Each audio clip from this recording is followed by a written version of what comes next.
Good morning, ladies and gentlemen. Today I am come up with my new topic that is jointness in India Special Forces, assessing structural and doctrinal readiness. As in the hostile geopolitical in the 21st century, we have seen that uh, the Indian government are taking a lot of measures to keep up with the all the world affairs and they are spending money on the defense forces. Along with that, we are also improving our forces by jointness. We know that as we know that we have tri-service command at the tri command at Andaman and the Nicobar. We have integrated defense staff college, and recently in 2019 we have also created the Department of Military Affairs, and it is headed by the Chief of Defense Staff. So, oh, apart from that, we will today look at the jointness in the special forces.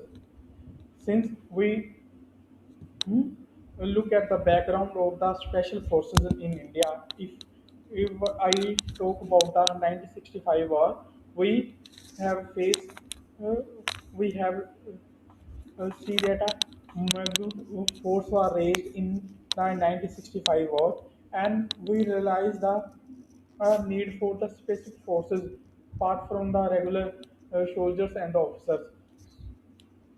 So the Indian Army made the Para SF, that is Para Special Forces, and in the Indian Navy we have Marcos, and that is Marine Commando Force, and in the Indian Air Force we have Garud Commando.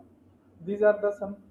These are special forces of these three armed forces, and the other special forces that we have is the National Security Guard and the Special Frontier Force, and both of these uh, energy and the Special Frontier Force come in the direction of the Home Affairs and the Cabinet Secretariat.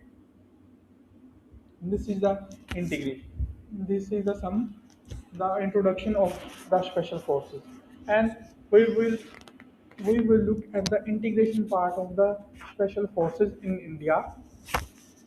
In 2011, a Naresh Chandra task force was created, and it recommended that the Indian armed forces should have uh, integration in their special forces.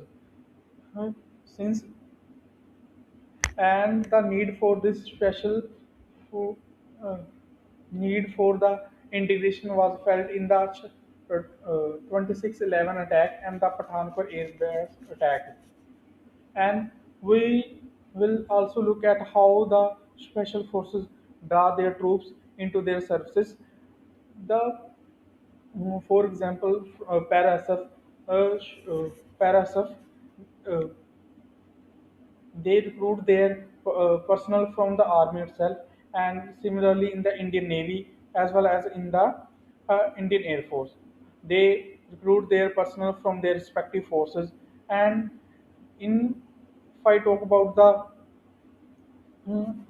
special operation special frontier force, they come up from the CAPF forces, and in NSG we have seen that there are the persons from the Indian Army as well.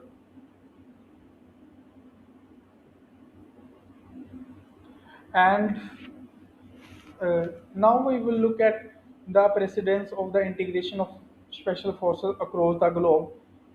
This is not a new phenomena in the world affair. We have seen that the countries like USA, China, and Russia, they have their integration in 1987, 1988, and recently in the 2013 by the Russia.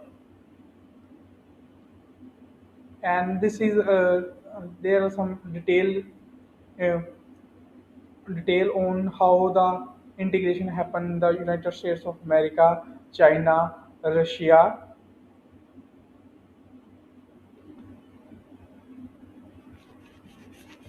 So, but and we have seen that the problem that we have seen in the integration is that there the forces integration is that the other two forces like NSE and the Special 24 they come into the jurisdiction of the Home Affairs and the Cabinet Secretariat.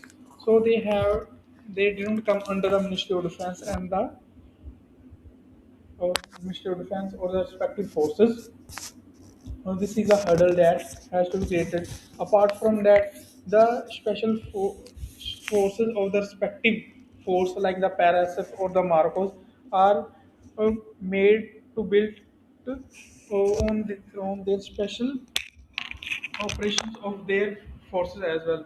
So para SF are expert expert in the land-based scenario, and Marcos are in the expert in the sea level anti-piracy and such. And the Garuda are expert in the uh, intrusion into the aircraft or the hijacking of the aircraft. So these are their other domains.